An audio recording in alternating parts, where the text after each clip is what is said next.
Oh god, I need my running shoes. I could oh my god, that was a very bad time to fast forward. I'm finding you 1 million Poké Dollars if you're late. What an absolute ADHD machine. We're going to the lake. I'll be waiting on the road. It's a 10 million Poké fine if you're late. Wow. Inflation is insane in this world. Back in the old days, back when I was a kid, the hype was to be a millionaire, right? Even the song went, I want to be a millionaire so very bad. Now it's the billionaires that people want to be, right? And it's crazy, it's been like 2 decades, and now the people who wanted to be millionaires want to be billionaires. I'm gonna put my shoe in my mouth real quick, but millionaires is like such an achievable goal, like comparatively.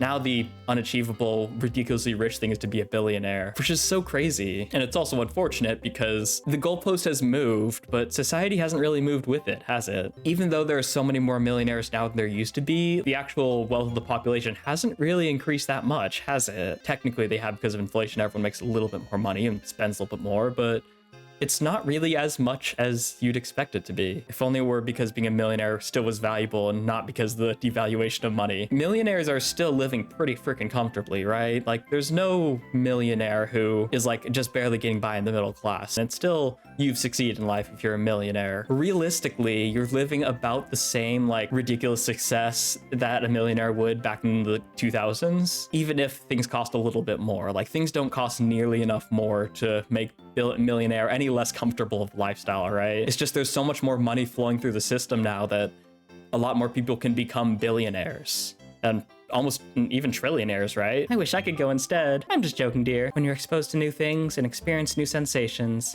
it makes your mother happy too. That's so sweet. It's just so wholesome. There's obviously taking it too far where you're like living vicariously through people and like you were trying to have your kid live the life you wanted to lead. She's not asking like, oh, tell me everything that happens and come back all the time and share your adventures so I can live vicariously through you. It's like, just enjoy yourself, because as long as you're happy, then I'm happy, because I don't need to experience everything myself, right?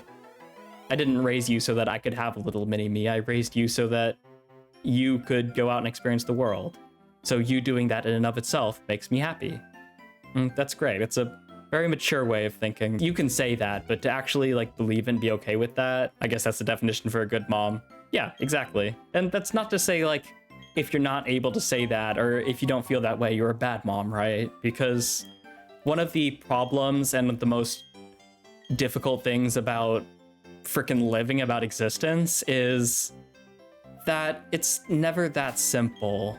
We have all these like ideas and all these thoughts of like what makes a good mom, about how you should react to things, about the best way to live life. These are not bad things, obviously, right? It's good to have guideposts and to have general direction and know what we should like aspire to. The problem is that when somebody doesn't end up fitting into that mold, because not everyone is the same, right? We're not cookie cutter. The problem is that then we start to judge them and they start to judge themselves, right? If you want to be happy for your child, but you can't get over the fact that you wish you could go on that adventure instead, that mother might start to feel guilty and feel like, I'm a bad mom, like I failed, I'm not doing things right, I'm not living right, I am not the mom this child deserves, and it can get really bad. That's not to say that we shouldn't have these ideals and that they are good things, right? I think everyone can agree a good mom is someone who wants their child to succeed and wants to live their own life and doesn't need to live through their child. But at the same time, we humans are very good at black and white thinking, and we're very good at, especially in the West, at good and evil thinking. So we tend to villainize, even if it's ourselves, people who don't fit into those. People who are honest with themselves enough to say, oh, I can wish my child off, but I really wish I could live vicariously through them. I end up reaching out to my child all the time and asking them to describe their journeys. I feel guilty for that because I feel like it's wrong.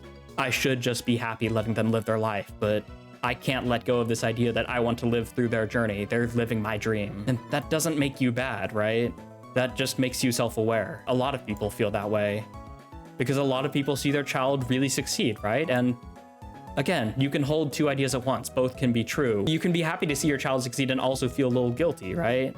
That you like wish you were succeeding too. You wish you were living that life.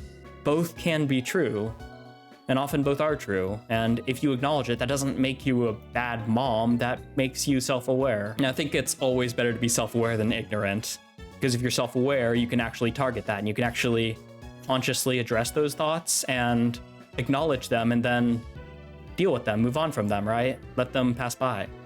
Whereas if you're unconscious, if you're not aware of them, then they can easily end up affecting things without you realizing it. Very often thinking I'm a bad mom will actually turn you into one, which is why I'm switching to I'm a millionaire.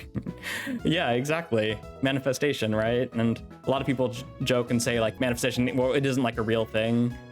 It's like voodoo stuff, and you can believe what you want, but there is certainly some strong effects to that, all right, about self-fulfilling prophecies. The more you start believing something and tell yourself you are something, the more you will start to fit into that definition. Because we love labels. We love fitting people into groups and finding evidence that supports what we believe. If you believe you're a bad mom, you will find examples that prove you're a bad mom.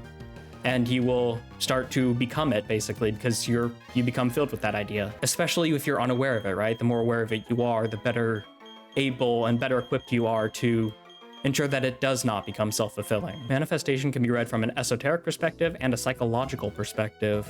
People are unaware of how much the subconscious controls their life, because there's a difference between not knowing what you're thinking and not knowing how it affects you, right?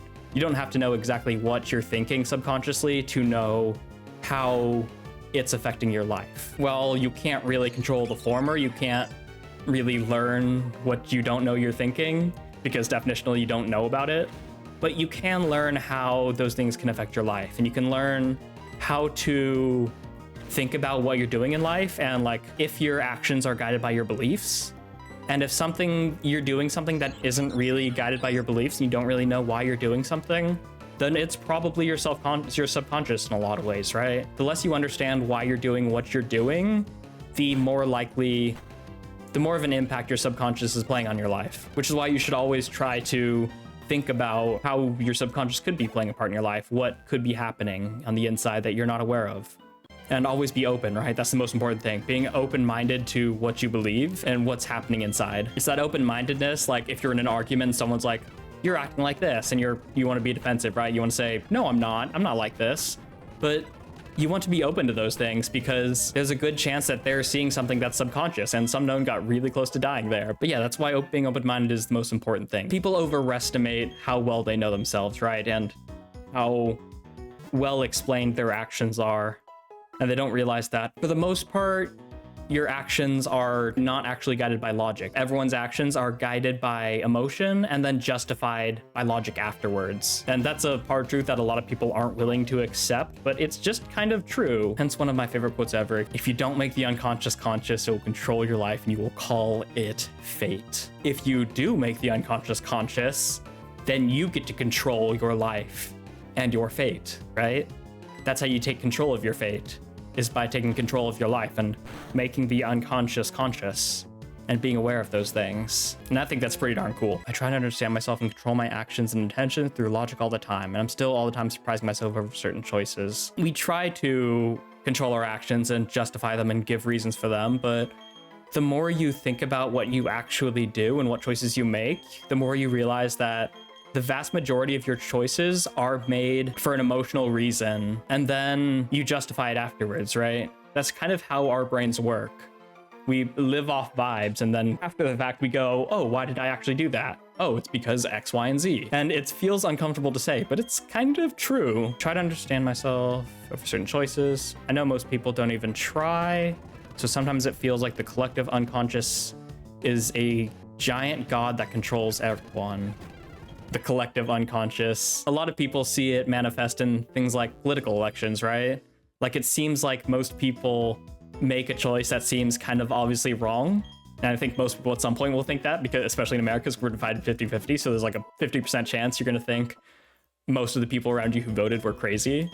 And a lot of that is due to beliefs, but a lot of that for people, especially people who are less politically active, they're being guided by their subconscious, right? They're kind of just living off vibes in a sense. People are guided by their subconscious. They'll deny it because that's the whole point, right? You're not aware of your subconscious, otherwise it wouldn't be your subconscious. It's just something that you would benefit from keeping an open mind about, and always trying to be aware of how you could be, what you're doing could be guided by your subconscious, as much as you think you've logically made this choice.